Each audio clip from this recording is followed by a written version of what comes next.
दोस्तों, जब मैं 10 क्लास में पढ़ता था तब मैंने अपने स्कूल में नामांकन लिया। पूरे क्लास में मैं अपने दोस्तों के अलावा किसी से भी बात नहीं करता था। फिर जैसे जैसे दिन बीते गए मैं सभी से बात करने लगा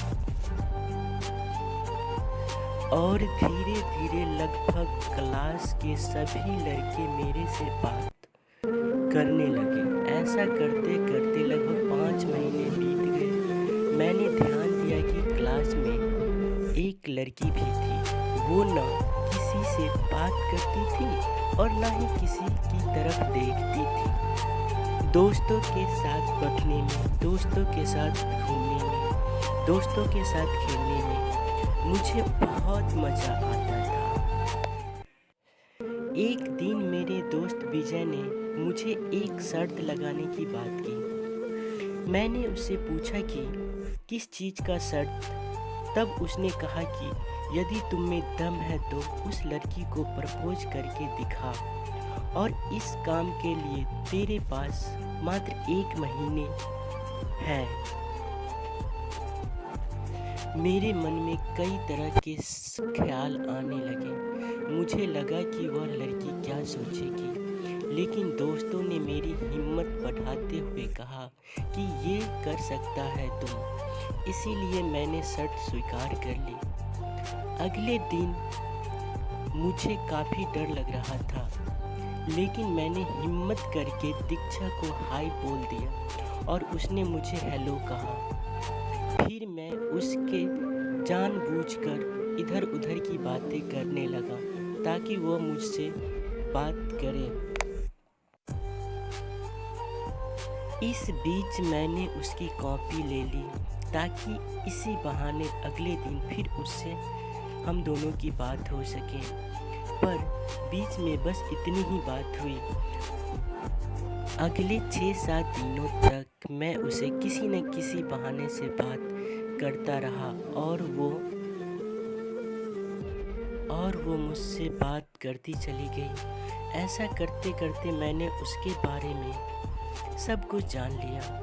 एक तरफ था दोस्त का दिया हुआ शर्त और दूसरी तरफ डर लग रहा था कि मैं उसे प्रपोज करूँगा। सिर्फ मात्र 7 दिन बाकी थे शर्त को पूरा होने के लिए। मैं सोचा था कि मैं उसे 1 दिन पहले ही प्रपोज करूँगा, मगर दीक्षा लगातार 2 दिनों से स्कूल नहीं आई। मैं बिल्कुल डर गया था कि कहीं वो प्रपोज वाले दिन भी नहीं आए तो मेरे शर्त का क्या होगा। लेकिन इस शर्त के कारण मुझे भी धीरे धीरे दीक्षा से प्यार होने लगा कि वह उस दिन ज़रूर आएगी। मैं उसका उस दिन बहुत इंतज़ार किया। फिर मुझे वह आती दिख गई। मैं तो जैसे पागल सा हो गया।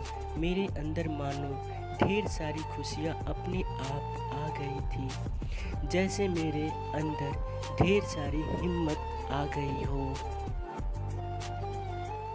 लेकिन मेरे अंदर में डर भी रहता था। फिर भी मैं अपनी आँखों को बंद किया और उससे बोल दिया कि मैं तुमसे प्यार करता हूँ। इसके बाद जब मैंने अपनी आँखें खोली तो मैंने देखा कि मेरे सामने से वह जा चुकी थी और एक बेंच पर जाके बैठ गई थी। मैंने उससे दोबारा पूछा और अपना जवाब मांगा। उसने कहा कि वह सोचकर बताएगी। स्कूल ख़त्म होते ही एक लड़की मेरे पास आई और उसने कहा कि आपको दीक्षा बुला रही है। मैं बहुत डर गया था, लेकिन मैंने उसके पास गया तो उसने धीरे से मेरे कान में कहा कि मैं भी तुमसे बहुत प्यार करती हूँ। मैं जैसे पागल सा हो गया था। मुझे लग ही नहीं रहा था कि मैं एक आम आदमी हूँ। मुझे लग रहा था जैसे कि मैं कोई राजा बन चुका हूँ। वो जो उस समय मैं महसूस कर रहा था, मैं वो आपको बता नहीं सकता।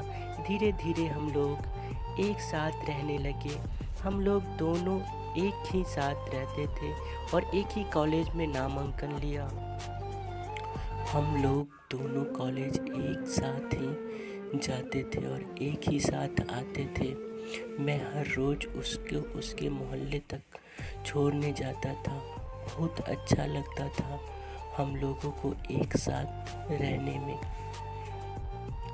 एक दिन मैं कॉलेज नहीं गया क्योंकि मुझे घर पे बहुत ज़रूरी काम था, लेकिन मुझे नहीं पता था कि मेरे साथ ऐसा होगा।